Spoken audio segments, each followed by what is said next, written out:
Thank you very much, Professor Libaridian. Thank you very much for inviting me to speak. It's really great to be here and to see so many familiar faces in the audience, and new faces too, obviously. I'm talking partially about my dissertation, but also sort of moving in, it's a little bit more general than my dissertation is, to hopefully make it accessible for people who aren't specialists. And also, the idea of interfaith interaction is not necessarily the theme of my dissertation, but I thought it would be something interesting to focus on here today. I'm going to start out with a little piece of poetry from a famous Armenian poet called Frik, who lived in the 13th century in Armenian Cilicia. The poem starts like this. There was one Adam in paradise and one Eve like him, and one supranational language, he uses the term hamazgain parpar, until they ate from the fruit tree. Now, isn't it amazing and even surprising that from one Adam and one Eve, how many nations or peoples were born into the world, each one with its own language, such that none likes each other. One is Armenian, one Georgian, one is Muslim, and one Assyrian. And is it fair? Is it fair that it is so? And how do you decide that it is so? That one has children in plenty and another remains without heir. The 13th century Cilician Armenian poet Frik enumerates the injustices of the world in a bold move, and in a bold move outright questions God for making the world so unfair. It should not go unnoticed that one of the most prolific and popular Armenian poets of the 13th century begins his complaint. In fact, this poem becomes known as Frik's Complaint, with a discussion of different races, religions, and languages of people, naming them in detail. He goes through, these are Erzincan. He goes through a series. Let me see if I can get this. The lights. I got it, I think. Let's hope. Yes. Okay. He goes through and names them in detail. Armenian, Georgian, Muslim, Assyrian, Russian, Arab, Jewish, Alan, Kurdish, Tatar, Mongol, Chagatai, Frank, Venetian, Genoese, Roman, and Greek in the first few stanzas of his poem. He basically enumerates almost all the different peoples living in or around Asia Minor in the 13th century. Clearly, Frik was concerned. The title of this presentation is Armenians in 13th Century Erzincan, a window into interfaith interaction in late medieval Anatolia. The main premise is that in spite of changing power alliances and allegiances, in spite of ongoing political transformations, destruction of properties, and migrations, in 13th century Anatolia, groups of people speaking different languages and practicing different religions lived together, interacted with each other, exchanging cultural ideals and norms, and even developing similar patterns of organization on an urban level. Today, we will consider this premise both from a wide angle and from a smaller one. The smaller context is, of course, Erzincan. And why? The majority of the population of Erzincan, one of the largest cities in Anatolia in the 13th century, was Armenian. Armenians living in and around the city had an active educational, political, and religious life, and authors living in the region dealt with subjects that help us to better understand how Armenians might have lived with their non-Armenian, non-Christian neighbors. In fact, the nature of the sources that were produced by Armenians in Erzincan offer unique perspectives on intercommunal and interfaith communication and interaction that appear to be quite rare for the 13th century. What I'm talking about is what is rare is the type of sources, not the interaction, I hope. So just to go over a brief review of some of the sources, I shouldn't turn this off. A brief review of some of the sources from 13th century Anatolia. Obviously, they're from different languages. So the primary Anatolian language being Persian, and Arabic, and Armenian. So in Arabic, we have vakfiyes, or pious endowment deeds. In Persian, we have correspondence, various administrative documents. There are obviously several chronicles, that of Ibn Bibi, the anonymous Seljuk chronicle, Karim ad-Din al-Aqsarai. We have also hagiographies, for example, that of Aflaki, another chronicle of the Qadi Ahmed of Nide, and then there's a series of epigraphies that are very interesting for 13th century historical study. In Armenian, obviously, we have lots of chronicles, including that of Sampat Sparabed, the older brother of the king of Cilicia. The history of King Hatum II actually and then Anonymous History or Chronicle of Sivas, which actually wasn't discovered until about 50 years ago. This History of Krikor of Ganzak, which was actually translated by Robert Bedrosian and is available if you want to ever read it in English. The History of Stepanos Orbelian. Epigraphies and colophons, of course, are a very interesting Armenian source that are very rare to the to Armenian manuscripts. Armenian authors had a tendency to actually enjoy writing about themselves and running themselves into the manuscripts that they prepared. So they offer really a unique sort of insight into the history of the time period. In Syriac, of course, we have the Chronicle of Abu Faraj, Bar Hebraeus. Of course, there are several texts in Greek, but those deal primarily with Constantinople in this time period. There are Ilkhanid sources, obviously, that can be used for the second part of the 13th century, and those include Rashid ad-Din and Al-Kazvini. In Arabic, produced outside of Anatolia, of course, there's the history of Ibn al-Athir and Sibt ibn Jawzi, amongst others. Obviously, the geography of Yakut, etc. So, let's turn this back on. Just to go over a basic, see, I keep doing this. I'm not used to turning the lights on and off, but I don't have to. You can see the map well enough, I'm sure. Okay, I can turn them on. I'll leave them off. Okay, you're comfortable with them off? You're not going to fall asleep? No. Okay, that's my only concern. Okay, so, all right, just to go over a very basic history of the 13th century. Here you see the year 1200. The Seljuks of Rum were firmly established in Anatolia basically by the end of the 12th century. They established themselves in Konya, there was some fighting it back and forth, but eventually in 1205, the Seljuks regained Konya from the Crusaders and set up their base at Konya. This sort of begins what Claude Cahen refers to as the apogee of Seljuk power in the region. Power then extends throughout Eastern Anatolia, and basically in the 1230s, what you see is a series of very small revolts being organized by someone called Baba Ishaq. The extent to which these revolts, the reason why these revolts became so popular and so detrimental to the Seljuk state until now is kind of, it's not very clear, but what is clear is that it really did weaken the Seljuk state to such an extent that when the Mongols came in the late 1230s, the Seljuk state was weakened and therefore basically lost control of Eastern Anatolia, losing Erzurum, and then at the Battle of Kürsedag in 1243, the Mongols basically take control. The traditional sort of historiographical approach to this is that 1205 to 1243 was the Seljuks were doing amazing things. They were totally organized. Everyone was under Seljuk suzerainty, and that includes, and I'll give you the list, at least the Artukids, the Saltukids, the Danishmendids, the Mengujekids, the Shahi Armen, the Armenian Cilicians, not to mention the Ayyubids and the Zengids at certain points in time. So I prefer not to necessarily consider this time period as one of a complete Seljuk control, but rather of a loose Seljuk overlordship over these various principalities living in the region. And when you look at sort of pious endowment deeds and also the patronage and the way that the construction project of the Seljuks, I think it becomes quite clear that this is a much more diffuse system of power than is generally, or was generally thought. So the Mongol invasions, what was interesting about the Mongol invasions in Anatolia is that they did not destroy the urban culture in the same way that they did in other places. Cities like Kayseri and Konya were not destroyed in the same way that Baghdad was.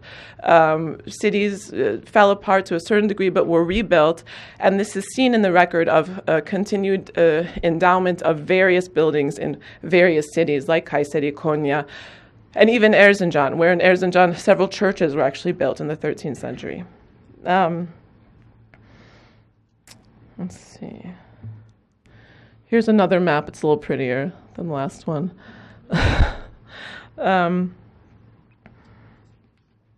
So in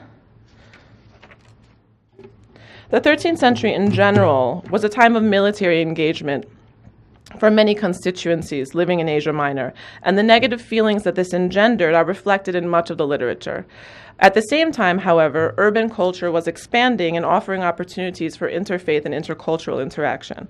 While on the one hand, many Armenian historians and chroniclers bemoan the arrival of the Turks in Anatolia, a closer look at more varied Armenian sources suggests that Armenians interacted with their Muslim neighbors in a sort of convivencia, to borrow from Glick, who writes about Al-Andalus or Andalusia.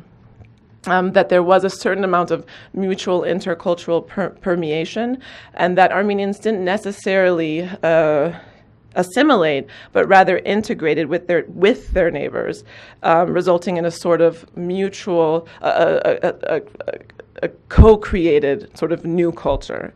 So while there are texts, of course, that deal with death and destruction that has been caused by these relatively or comparatively new immigrants to the region, there are others that relate a kinder, gentler understanding of the presence of these Turkish and Persian speakers in Anatolia. The 13th century Armenian historian Kyriakos of Ganzak describes the 11th century history of the sack of Ani in the following way. After this, a stormy wind moved from the south and brought a man-devouring beast, which annihilated our country with fire, and especially the city of Ani, for it was besieged for 27 days. And then finally, when they took it, they destroyed the inhabitants of the city of Ani, and the bloody beast called Alp Arslan did not spare a single one. So you sense from this a sort of dramatic interpretation, anger at the destruction of the city, etc. On the other hand, during the same exact time period, it becomes clear, even in just reading Armenian, that someone who doesn't have some sort of understanding of Arabic, Persian, or Turkish simply will not be able to understand late medieval Armenian, because Middle Armenian changes to such an extent and incorporates so many Persian and Turkish words, and words that actually already exist in Armenian, that you can't actually read the text without knowing Persian or Turkish, on at least certain words. This has been studied in detail by Horatia Ajarian, by James Russell, Peter Cowie, and Theo Venlent. And I'll just give you an example of some of the words. Ghalb, heart, obviously that word exists in Armenian. Bulbul, which also exists in Armenian, but it's not a very pretty word, sohak. Halal and haram. Halal and haram are very interesting because they enter the Armenian vocabulary and are used quite frequently already from the 13th century without any real notion of what it means to Islamic culture. So something that's haram is not a pork or alcohol. Something that is haram is just something that's forbidden or inappropriate. And something that is halal is not something that's approved by religion. It's something that is just considered appropriate or correct. What else? Gunahkar, khila, ghamar, yit comes in quite early. Bahadur, charshe, etc. All of these words that actually have equivalents in Armenian become part and parcel of Armenian, or what they call Middle Armenian vocabulary. Similarly, for a later period, Robert Dankoff has studied Armenian loanwords into Turkish.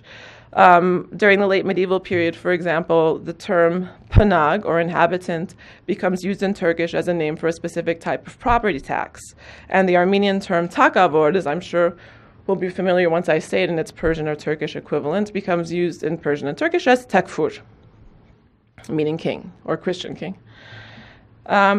Persian sources composed during the 13th century often deal with the notions of Armenia and Armenians in different ways. On the one hand, official sources in Persian composed in the 13th century generally refer to Armenia and or Armenians in the context of lands or inhabitants of lands, in a sort of distant, just basically as the land of the Armenian people or this region of Armenians. So it's a very impersonal sort of way of speaking about Armenians. For example, the renowned Persian poet Nizami actually dedicated his Makhzan al-Asrar, Treasury of Mysteries, to the Mengücekid ruler of Erzincan, Bahram Shah. What's interesting about Bahram Shah is that he never appears in any Armenian source. So while he's considered the Mengücekid leader of Erzincan of the 13th century or late 12th century, no Armenian source ever speaks about him, and no Armenian source, as far as I've been able to find, ever mentions the term Mengücek at all. Even there are very few references to Mengucekids or to any of the leaders of this dynasty. There are simply a few coins in which various rulers are denoted, and then the epigraphy that exists today in Divri. As you may notice, let me see, I'll flip through some of these. I put some slides of Erzincan up. This is just the general mountains of Erzincan. Here you see, this is a man obviously, but you see this destruction, right? This is the modern city of Erzincan, part of it that's still destroyed because of earthquakes. And here you see a view into Erzincan from a mountain. But you see how all these buildings are brand new. The reason is because Erzincan happens to be an area where earthquakes happen all the time. So we have very little architectural evidence from Erzincan, although Divri, which is generally considered a part of sort of the Erzincan, Divri, Kema region, has maintained most of its architecture from the late medieval period and has many inscriptions that can be read and studied. So the only way we really know about Bahram Shah and Menguceks in general is from some sources, but very few comparatively. Let's see. So Nizami, however, obviously Bahram Shah existed because Nizami dedicated his Makhzan al-Asrar to Bahram Shah. And in this, while he's praising Bahram Shah in the text, he calls him the king of Armenia, or Meleki Arman, the emperor of Rum, Shahi Rum, and then says that he is his throne is the sultanate and his seat is the caliphate. So as Oya Panjaroglu has explained, Bahram Shah's political figure becomes embedded in a shared notion of geography and demography that extended from Byzantium to Armenia and also to Georgia. He also refers to Abkhaz. On the other hand, Turkish and Persian literature of the same time period references real-life Armenian in a number of instances, indicating a certain cultural awareness of an Armenian presence in cities that were considered strongholds of Seljuk culture. The early 14th century Kırşehir-based mystic Ashok Pasha, let me see, I think I have this is actually his tomb. In his Turkish language, Garipname, for example, inserts actually some Armenian language into a section of the text. This section of the text is very interesting because it starts out almost, it sounds like kind of a bad joke. It starts out like, so an Arab, a Greek, an Armenian, and a Turk decide to go on a trip together. This is basically how it starts out. And then each one of them, they start to have a conversation. Each one of them starts speaking his own language. So it shows that not only did Ashok Pasha know actually at least enough Greek, Arabic, and Armenian to put it into a text, but also, as far as I'm concerned, he has the Armenians say, yes, charo guzem. So clearly he has some kind of understanding of cultural references because the Armenian wants the grapes. Of course, this could also be a reference to Armenian wine drinking, which in the region was considered problematic. 14th century Mevlevi hagiographer Shamsuddin Aflaki relates that while visiting Sivas in the late 13th or early 14th century, Mevlana Jalaluddin Rumi's grandson, Çelebi Amir Arif, became angry when he saw that a dirty man, now this is very interesting, we're talking about Sivas and the grandson of Mevlana traveling to Sivas. He goes to Sivas and he sees an Armenian man that's described as being dirty, but with a great following. He's speaking in the streets, he has a lot of people around him. Çelebi Amir Arif becomes jealous, dismounts his horse, and crosses through the crowd that's surrounding the man. He then slaps the Armenian speaker 3 times on the neck, and the crowd in the meantime is calling this Armenian speaker the pivot of the world, which is very interesting because usually this is the type of term that's used for mystic, right?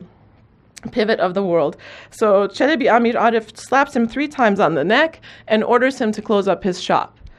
Now at this point, the knaves or the runud of the town of Sivas apparently all gather together and start protecting this Armenian-speaking mystic in the middle of town.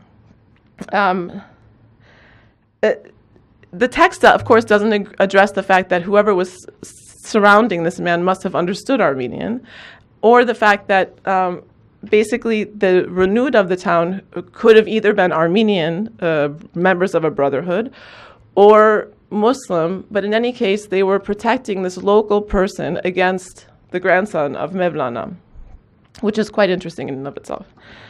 What these two instances really suggest to me is a more complicated understanding of identity during this time period and of cultural interaction, within which, on the one hand, ethnicities were linked to political identities, and on the other, within which individuals appear breaking out of uniquely ethnic bound identity by becoming individual actors. Okay, let's see if there's anything. This is the monastery of Noravang, which was built basically during this time period. It's in Armenia. I would show a monastery from Erzincan, but there are none left. And this is primarily because of earthquakes. Okay, so it's interesting that Armenian authors in general actually lack consistent terminologies for any of the non-Armenian groups living in Anatolia. This can be explained on the one hand, perhaps, by the wide geographical range of the Armenian intellectual sphere, which, I mean, if you consider that we're talking about people that lived, I mean, all the way through there. And this is a mountainous region, and even though individuals would travel between monasteries, I mean, it is possible that they would have, and as we saw earlier also, because there are so many different principalities, there isn't a lot of consistency. So you'll see, this can also be explained by the tumultuous political nature of the 13th century and the lack of clearly designated spheres of influence, at least as it is reflected in the Armenian literature. The terms used by 13th century Armenian sources to discuss Muslim others are many. Many chronicles refer to Muslims as members of the nation of Ishmaelites, the Az Ismailiyats. As for newly immigrated Persian and Turkish speakers living in Anatolia, Ganzakets uses the Persian dual Turk and Tajik, referring primarily to either sedentary or non-sedentary social classes of individuals. The term Tajik in Armenian, however, eventually becomes synonymous with the term Aylazg, which means Muslim. But during this time period, it would seem that Tajik basically just means a sedentary Turkish or Persian speaker. Armenian contemporary sources never refer to a Seljuk Sultanate or call the Turkish entity based at Kayseri or at Konya Seljuks. Most commonly, Armenian sources refer to specific individuals as Sultan of Konya or simply call individual sultans by their title of sultan and their first name. Occasionally, Armenian sources call the Seljuk Sultan the Sultan of the Turks, Sultan of the Persians, and occasionally Sultan of Rum. But that's very rare, and I've only noticed that with Alaaddin Keykubat, which I assume pays some sort of homage to him as such a grandiose sort of sultan. Okay, let's see. Armenian historians don't only speak about waging war and battles with Turks and Tajiks. In fact, 13th century authors oftentimes describe their neighbors and place judgment on their practices. This happens quite often. I'm not going to read you a lot of these because they just get kind of depressing. But the anonymous continuation of the history of Tovma Artsruni, which basically, Tovma Artsruni was a 9th century historian. His work was continued by anonymous authors through the 14th century. And this anonymous author explains, "They ruled over us, our entire Armenian people's sins, and God offered us lawless, ironclad disaster makers, and those are the Turkish tribes. And they ruled over the lands from the eastern sea to the western sea, and there was no one rock that God did not put in their hands. And they were drunk with blood, and their appearance was awful, because the point of their look was to scare those who laid eyes upon them. Their living spaces were like those of animals, in the mountains, in the fields, and in the deserts, and they ate primarily at night, just like animals. They don't respect their elders, they don't take care of them, and they don't instruct the girls and boys, and there is no care taken of children." I mean, this is, pretty... This type of quotation generally comes in Chronicle, much less likely to find it anywhere, even in a colophon. Ganzaketsi, however, even though these Turkish, what does he call them? Turkish tribes. Oh, even though these Turkish tribes were so apparently awful, Ganzaketsi explains how important it is to marry Armenian women off to them. He says, it was useful to us for women to go to the sultan's homes because they gave help to the Christians that lived under their princeship, and especially in the region of Taron, because monasteries in that region were extensively taxed, and they were able to lower their taxes and even erase an entire part of the tax burden. So you see again this sort of back and forth, where on the one hand there are some grandiose statements made, on the other hand there are some practical concerns, and the truth, I think, probably lies somewhere in the middle. Okay. Armenian voices speaking about others in the 13th century represent a range of interpretations and interests. And while the Armenian language, both in Greater and Lesser Armenia, was influenced by Arabic, Persian, and Turkish, it is primarily in Erzincan where we have proof that a significant amount of cultural interaction took place. Erzincan was one of the largest cities of 13th century Anatolia, after Konya, Sivas, and Antalya. A largely Armenian metropolis in Asia Minor, and from at least the 13th century, it was a center of Armenian fabric production. The Arab geographer Yakut describes Erzincan in the following way. Erzincan is one of Armenia's most beautiful, famous, pleasant, active, and populated cities, which is between Rum and Khalat and near Erzurum. The locals call the city Erzinca, which is the Armenian word for Erzincan. The majority of the population is Armenian. There are also Muslims who make up a visible portion of the population. Drunkenness and inappropriate behavior take place there and is quite common. I do not know of any intellectuals from the city. So you also see judgments being made all over the place in Anatolia. So in the early 12th century, this is all about Mengüceks, we don't really need. The early 12th century, the early 13th century and late 12th century history of Erzincan is very complicated politically, if we are to believe that the Mengücekids were actually in control of the region. I really don't think I'll go into this entire thing, but I guess what's most interesting is that Khwarezm Shah, who was infringing into the Anatolian region from. The Armenian texts actually refer to him as Sultan Khorasan, Khorasani Sultan.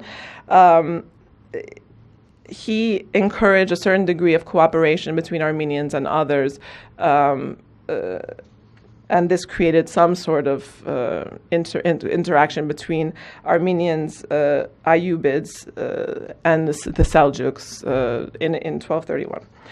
So according to Ibn Bibi, after this amazing cooperation between these groups, Christians and Muslims alike gave a triumphant welcome to Keykubat, the conqueror of a sovereign hitherto considered invincible.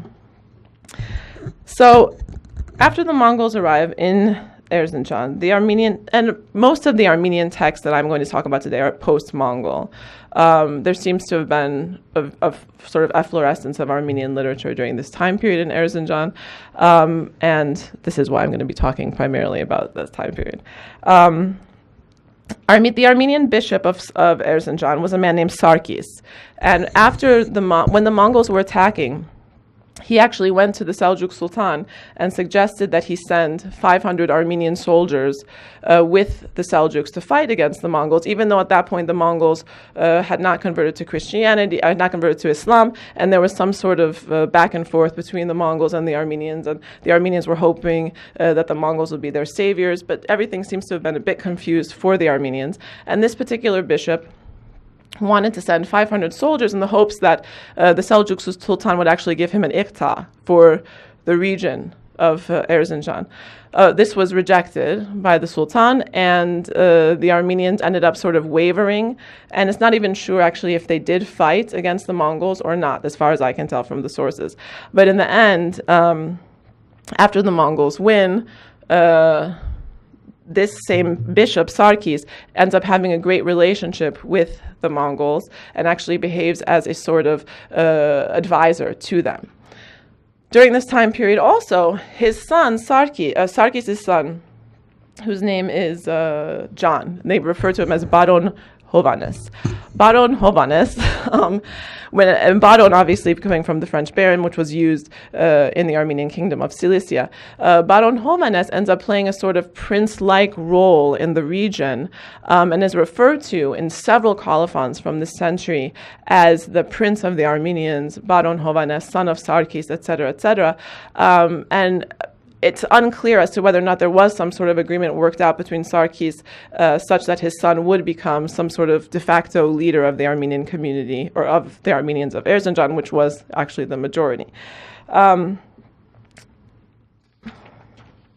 What is interesting is also that just about 10 years after the Mongol invasions, Hovhannes of Erzincan, about whom I'll speak more in a moment, wrote a letter entitled Encyclical to the Princes of the region of Erzincan. And in this letter, he beseeches the Armenian princes, and my impression is that there's only one, so I assume he's only speaking to John, but you never know. It could be John and his friends. Up until recently, it was thought that he actually was writing a letter to the kings of Cilicia, but my feeling is that he's most likely writing it to John, considering that he does say that it's to the princes of the region of Erzincan, and Cilicia is obviously very far from Erzincan.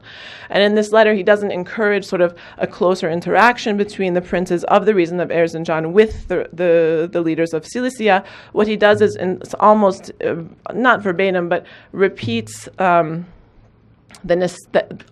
certain paragraph from Mkhitar Ghosh's law code of the late 11th century, calling for the need for Armenian law and Armenian rules in a region that is being governed by rules that are foreign to the Armenian people. So this shows on some level the continuation of a concern of Armenians after the arrival of the Turkish tribes and now the Mongols, of sort of preservation of certain types of Armenian social organization in the region. Okay, let's see this. Okay, Erzincan, perhaps because of its geographical position, perhaps because of its importance as a city of trade, and perhaps simply because there were so many Armenians and Armenian monasteries there, became an important intellectual center in the 13th century. In fact, of the three most celebrated Armenian poets of the 13th century, two are from Erzincan, Constantine of Erzincan and John of Erzincan, or Hovhannes of Erzincan. The works of these two men in particular suggest that interfaith or intercultural interaction not only meant what might be considered a superficial exchange of words, but also that themes and ideas central to what was considered Islamic could be understood and adapted to non-Islamic audiences, that is, to Armenian audiences in Erzincan. Constantine Erzingatsi, or Constantine of Erzincan, an Armenian priest known for his Actually, he was an Armenian priest, but he left the priesthood. So we can refer to him as a priest, but at a certain point, he felt the need to leave the monastery. He recited poems while surrounded by members of a brotherhood, or Armenian Yakhbayrutyun, of which he was a member. Born in Erzincan, he most likely received his education at the monastery of Tirashen in that same province, although it is thought that he was never ordained, or that he was ordained and left shortly thereafter. Writing in the vernacular, which was a novelty during this time period, Constantine was the first Armenian poet to incorporate the imagery of the rose and nightingale into Armenian poetry, an imagery that had already been used by poets such as Saadi and Ferideddin Attar. In fact, this imagery is so new, and he writes his first poem using the image of the rose and nightingale, and then apparently people must not have understood it, because he then writes later an explanatory poem, and in the beginning admonishing all of the readers who said that they couldn't understand what he was talking about, and saying, how silly are you? You don't understand that the rose is Christ, and you're the nightingale. And he goes and describes line for line the poem, so he gives kind of an exegesis on his own poem, because no Armenian Christians actually understood what it meant. So he obviously had some sort of connection with Persian literature or exposure to this type of literature, as is also testified in another one of his poems, which begins with him saying, let's see, do I have it here? him saying, a member of the Brotherhood asked me to recite a poem in the meter of the Shahnameh. Here is the poem. Now read it in the meter, or the tzain, he says Armenian tzain, of the Shahnameh. So clearly indicating that the individuals with whom he was interacting had intimate knowledge of this, great masterpiece of Persian literature. Also from Constantine's poems, we have a vision that he saw when he was 15 years old in the monastery. And I'll read it to you and then you can tell me what you think maybe later. When I was a boy child of 15 years, I was in the monastery at study and beheld a vision one night. A luminous youth is seated on a throne like a king. He is as beautiful as the sun that gives its light. So by this glory and light was I terrified, that I could not ask, Lord, who are you? Say your name. I bowed down before him in the moment I saw him, and with 3 pleas flattened myself upon the ground. I said, I am a sinner, you are a king, I have sinned against you. I said, I am sick in soul, I have found in you my physician. I said, I am poor and have been ever wanting for the word. Grant me your captive, part and portion, and the robe. And the word he uses there for robe is khila. Or in Armenian it's rila, but I think referring to vestment of, what is that word? Whatever, a vestment that's usually given in some sort of ceremony indicating specifically close relationship between a master and a student. Okay, so Hovhannes of Erzincan is his contemporary, and he was basically born in 1230 in Erzincan. He studied at St. Minas and Mount Cebu and in the surrounding monasteries, and later at St. Andre Monastery in Kayenapert, which was founded by Vartan Araveltsi in the same century. So we see again that monasteries are also being built during this time period. While at St. Andre, the young priest translated the 10th century Ismaili text, the Resa'il Ikhwan al-Safa, or the Epistles of the Brethren of Purity. The text, which was composed in Basra, whilst it is a collection of 52 chapters composed by a group of individuals that deal with things like mathematics, music, logic, astronomy, the physical, and natural sciences. The text became popular in the Arabic-speaking world and influenced many scholars, including Ibn Arabi. It's essentially Neoplatonic in nature and has been considered perhaps the product of Ismaili thought. Still, the hierarchical brotherhood described by the text seems to be what influenced Hovhannes most. Justifying his translation of this particular text, Hovhannes writes, "May our brothers be peace-loving in this world. May they take pleasure in speaking with and listening to men from every nation, such that they become wise from every nation, grow, and gain in wisdom." The same Hovhannes composed 2 Armenian futua-like texts, most probably when he was in residency at the monastery of Srup Grigor, just outside of modern-day Erzincan. The first text was penned in 1280, and the second shortly thereafter. While these are the only 2 extant versions of the Armenian treatises on Mangadutun, which is literally the Armenian translation of futua, or qualities of a youth, or chivalric code, extant copies of them undertaken in various regions of Anatolia from the 14th to the 19th centuries indicate a certain level of importance or popularity. The organizational structure of the Brotherhood is made quite clear in these treatises. Erzengati explains the associations are directed by 3 heads, Armenian gluch, so that under these heads sit the leaders of the youth who govern 40 youths. The beginning of his first text is quite religious in nature, although as the text progresses, it becomes more and more practical and less concerned with religiosity. The treatise hints at some complications with the Christian nature of the sort of brotherhood described by Hovhannes in the text. After describing various sorts of brotherhood, he explains, "But above these sorts of brotherhoods is the 4th type of brotherhood that you have founded amongst yourselves, which is by means of the letter and canonical constitution. It is through benevolent assembly, association, and corporation, and by means of one faith and love and heavenly desire. And it is not that this brotherhood is new, but it has been taught that it is a work befitting Christianity."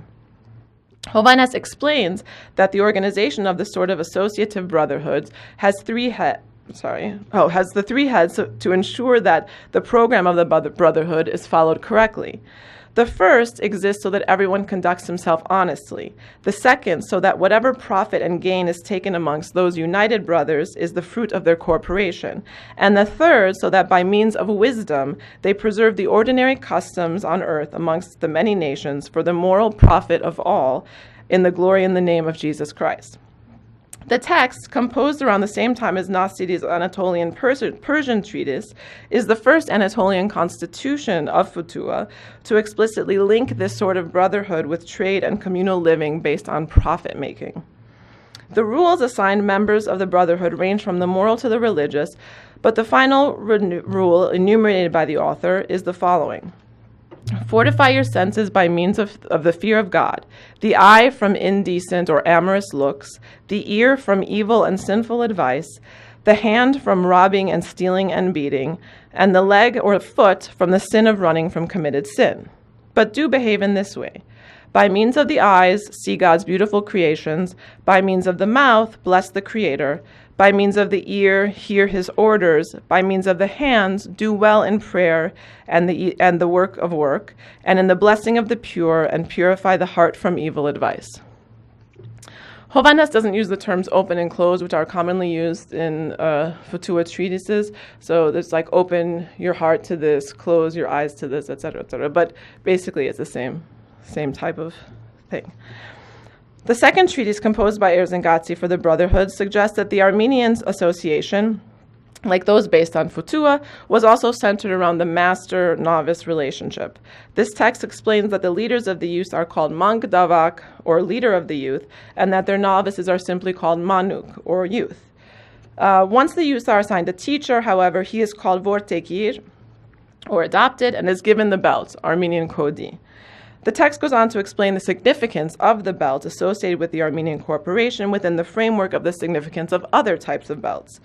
Erzincan describes all different types of belts: belt of baptism, belt of priests, belt of ascetics, belt of soldiers, belt of travelers. As for the belt of the Brotherhood, it brings holiness and binds the great dragon's desire. Thus, the significance of the belt in this Armenian context mirrors the image of the belt seen in various other Futuha treatises from around the same time period. It is both a symbol of courage as well as an indicator of chastity. The Armenian text makes no mention of the pants that are so consistently associated with Futuha. This would suggest that Armenian members of an Ahi-like brotherhood would have looked completely different from their Muslim counterparts, which seems to make sense to me. Considering the Armenian pronouncement of Futuha, or the pronouncement of Futuha in any context in Anatolia, actually, whether it's Arabic, Persian, Turkish, or Armenian, within the greater framework of the cross-cultural paradigm that called out for advice or wisdom literature during this time period, allows us to form new and important conclusions about the ways in which Christians and Muslims coexisted or existed together under a loosely standardized urban umbrella of social organization during a time of regional political instability. Late medieval urban Armenians and their Muslim neighbors developed similar forms of social organization and eventually became aware of the need for reform. Thus, a serious proliferation of advice literature. Almost every single Armenian poet from this time period writes a series of advice literatures, whether that's in the form of poems or longer types of treatises. And during the same time period, a range of advice literature was composed throughout Anatolia in the 13th and 14th centuries. Nejmuddin Razi, for example, composed his Path of God's Bondmen from Origin to Return in the early 13th century as a book of advice for those along the path of mysticism.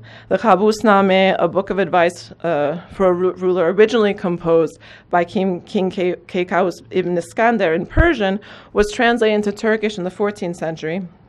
The Gharib Name, which I mentioned before, was written by Ashik Pasha Veli, the grandfather of Ashik Pasha Zadeh, just so you don't get confused, offers both spiritual and practical advice for people in all stations of life. This range of advice literature composed in the region suggests that in the political and cultural turbulence of 13th and 14th century Anatolia, there was a demand for guidance in the form of advice. Advice literature composed during this time period should be considered not only as part of the advice genre embedded in the Armenian literary tradition, but should also be viewed through the lens of Armenian speakers, Arabic speakers, Persian speakers, and Turkish speakers attempting to reassert or basically determine norms during this time period.